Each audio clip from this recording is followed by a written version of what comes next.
नमस्कार, जोहार। आप देख रहे हैं झारखंड स्वतंत्र खबर। हमारे साथ आदिवासी उद्यमी मंच के राष्ट्रीय संयोजक विक्टर माल्टो हैं और हम लोग बात करेंगे, चाहे पेशा हो या टीएससी मेंबर का बैठक होने वाला था उस पर बात करेंगे, या फिर जिस तरह से आदिवासी की और भी मुद्दा है उस पर भी चर्चा करेंगे। जोहार। जोहार। आज टीएससी मेंबर का बैठक होने वाला था, स्थगित हो गया है। बात वहीं सब लोग शुरू करते हैं, क्यों स्थगित हो गया? टीएससी का फुल फॉर्म हम लोग जानेंगे। ट्राइब्स एडवाइजरी काउंसिल, हिंदी में हम कहते हैं जनजातीय सलाहकार, या नहीं जनजातीय सलाहकार परिषद। इसकी बैठक आज होने वाली थी या स्थगित हो गई। आपको बता दें कि वर्तमान नियमावली 2001, वर्तमान झारखंड जनजातीय सलाहकार परिषद नियमावली 2021, जिसे सरकार के कल्याण विभाग के द्वारा 4 जून 2021 को अधिसूचित की गई थी। उस नियमावली 2021 में माननीय राज्यपाल महोदय की तमाम शक्तियां, भूमिका और उनके ताकत को ही खत्म कर दी थी राज्य सरकार। और राज्य सरकार संविधान के प्रावधानों के विपरीत जाकर के एक एनजीओ टाइप या एक छोटा सा संगठन नाम का इन्होंने जनजातीय सलाहकार परिषद गठन किया, जिसके मेंबर्स, अधिकारी, सेवक, अध्यक्ष, उपाध्यक्ष सबों की नियुक्ति मुख्यमंत्री महोदय अपनी इच्छा अनुसार किए हैं और ये असंवैधानिक था। तो जो कमेटी, जो गठित परिषद स्वयं असंवैधानिक है, वो कैसे संवैधानिक निर्णय ले सकती है?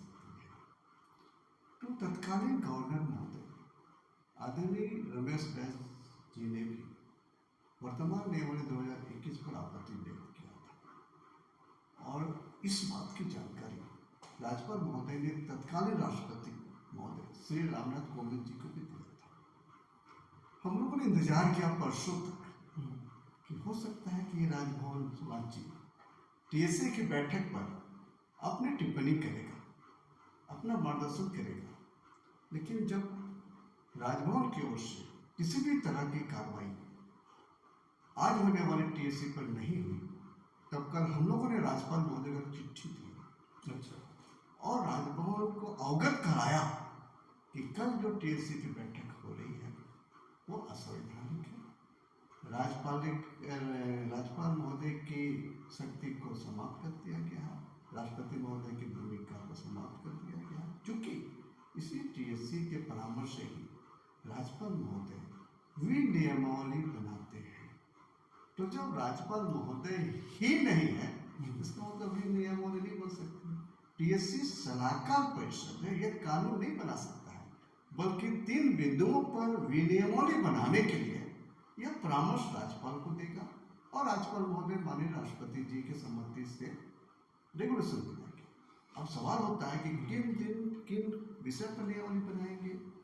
तो पहला बिंदु है अनुसूचित क्षेत्र, अनुसूचित जनजातियों के परस्पर जमीन का आवंटन को लेकर भी नियमावली बनाएंगे।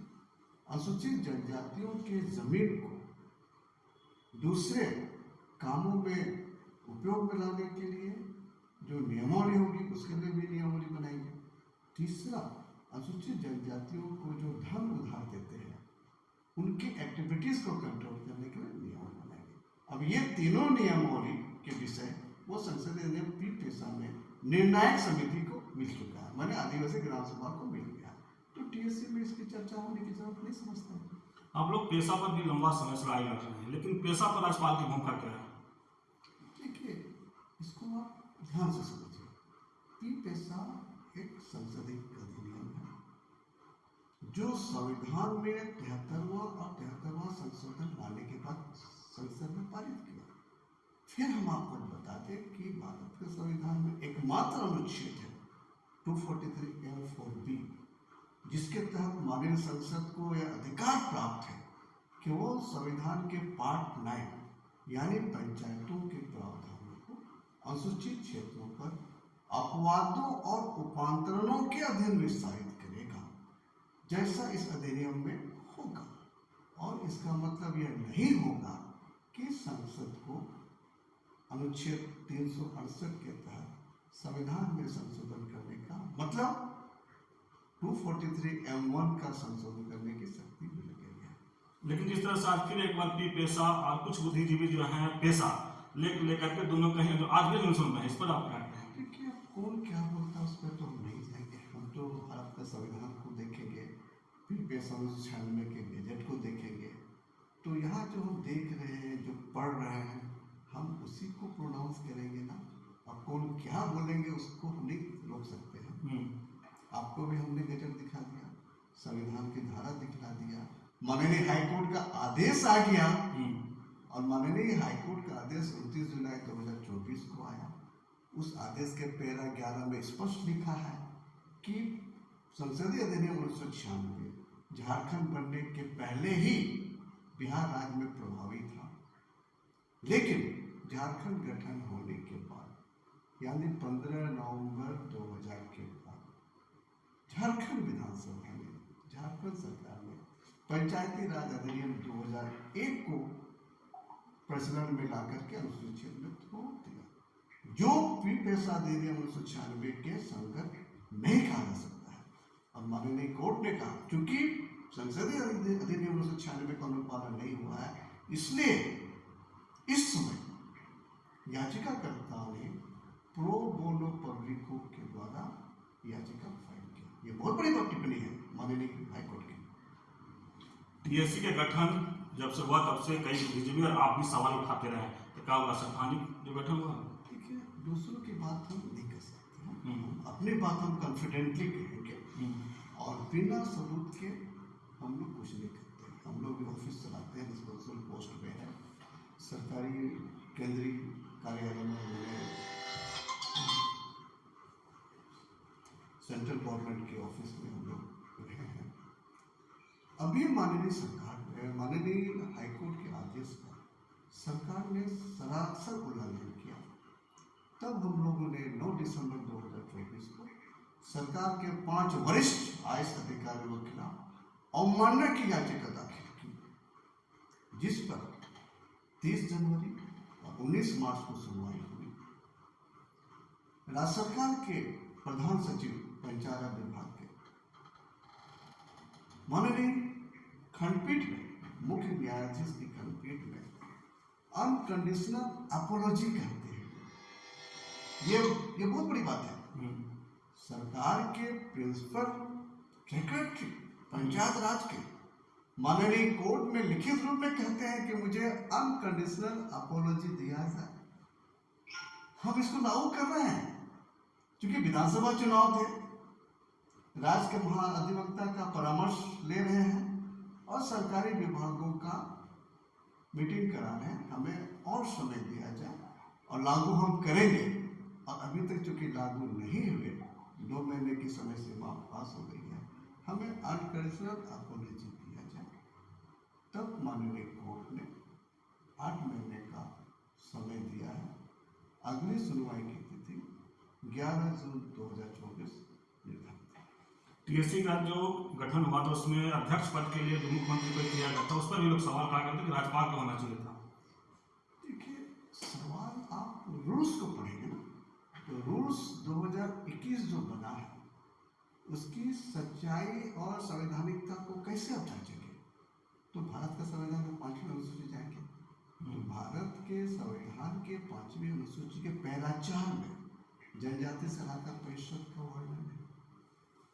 तो पैरा 4 के उप पैरा 3 में लिखा है कि राज्य के राज्यपाल ही जनजाति सलाहकार परिषद के सदस्यों का किस तरह से नियुक्ति होगा वो निर्णय करेंगे। वहाँ के अधिकारियों का, वहाँ के सेवकों का, वहाँ के एजेंडा का, और किस तरह से वो कार्यक्रम चलाए जाएंगे, ये सभी चीज का विधिवत निर्णय राज्यपाल महोदय के पास नहीं था।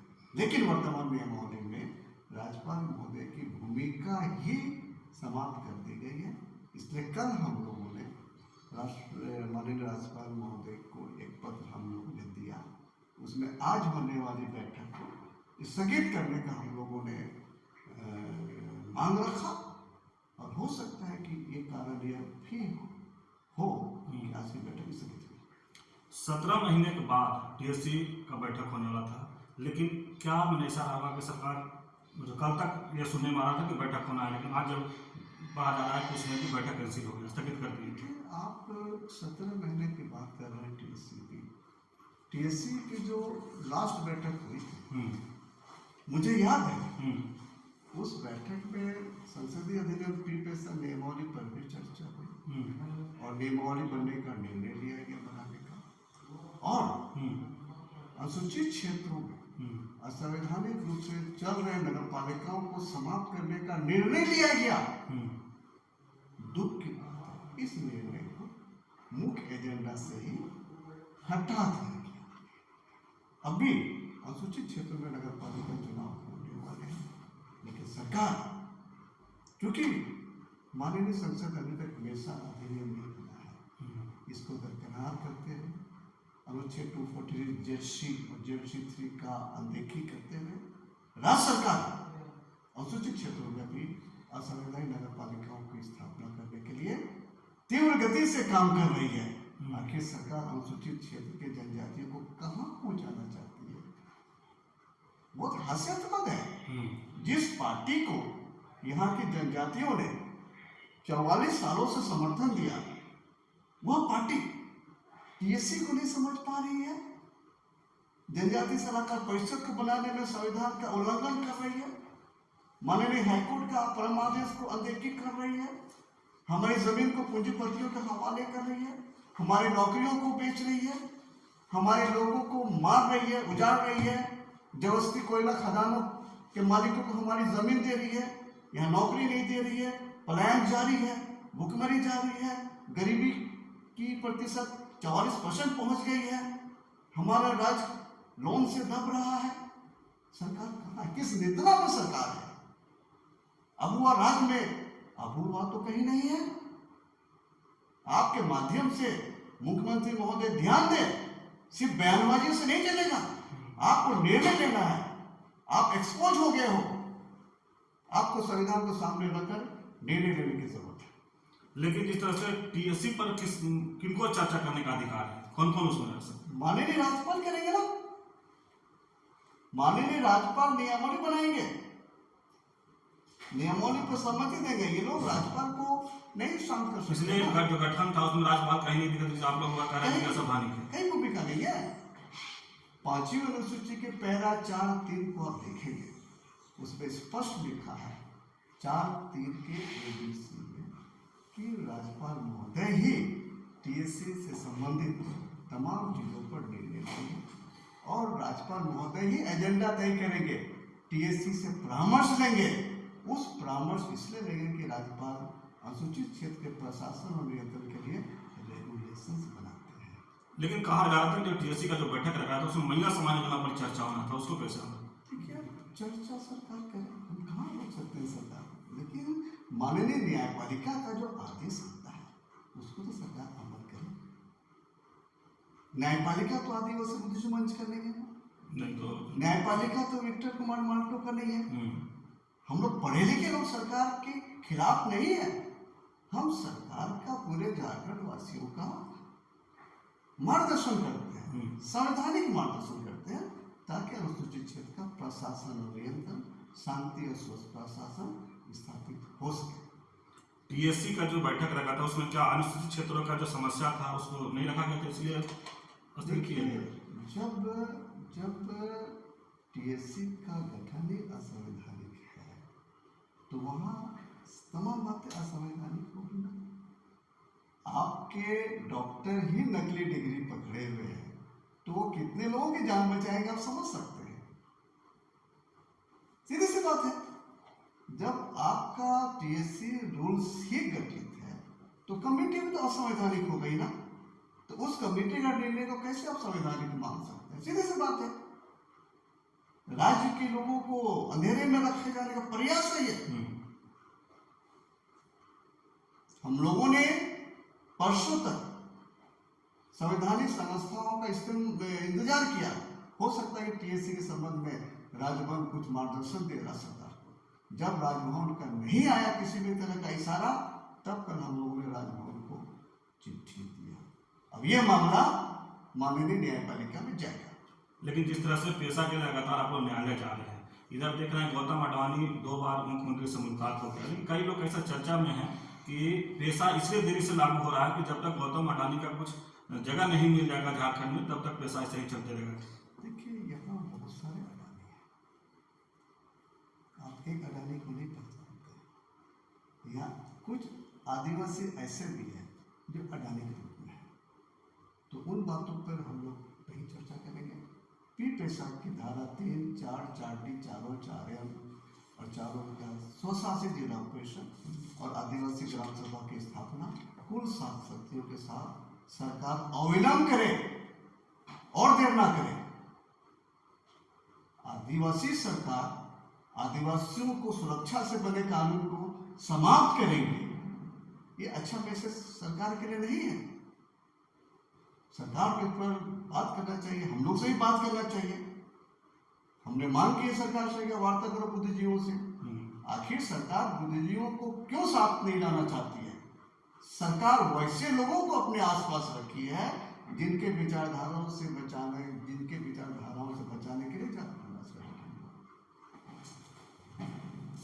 चलिए, अभी आप सुन रहे थे आदिवासी बुद्धि मंच के राष्ट्रीय संयोजक विक्टर माल्टो जी के बात। और जिस तरह से टीएससी से हम लोग बात शुरू किए थे कि टीसी का बैठक क्यों स्थगित हो गया, तो पेशा क्यों नहीं लागू हो रहा, तो कह रहे हैं कि मुख्यमंत्री जी को पहले बुद्धिजीवियों के साथ बैठ करके इस पर चर्चा करना चाहिए था। और जिससे टीएससी की जो बात, राज्यपाल की भूमिका इनको नहीं दिख रहा था, इसलिए एक चिट्ठी भी दिए और राज्यपाल को कहे कि उस पर कहीं ना कहीं हस्तक्षेप करें। लेकिन आज जो खबर आई कि टीएससी का जो बैठक था स्थगित हो गया अपरिहार्य कारणों से, तो इस पर लगातार कई कयास लगाए जा रहे हैं। जैसे मियाँ सम्मान योजना का भी लोग उसमें चर्चा कर रहे हैं कि शायद उस पर चर्चा होना था, लेकिन पहले से जानकारी मिला था कि पेशा और तमाम आदिवासी मुद्दों पर चर्चा होना था। लेकिन 17 महीने के बाद जो बैठक था वो फिर स्थगित हो जाना, कहीं ना कहीं आदिवासी मुद्दों फिर एक बार किनारा पकड़ लिया है। तो इस तरह की खबर को देखने के लिए आप झारखंड को जुड़े रहिए। जोहार, नमस्कार।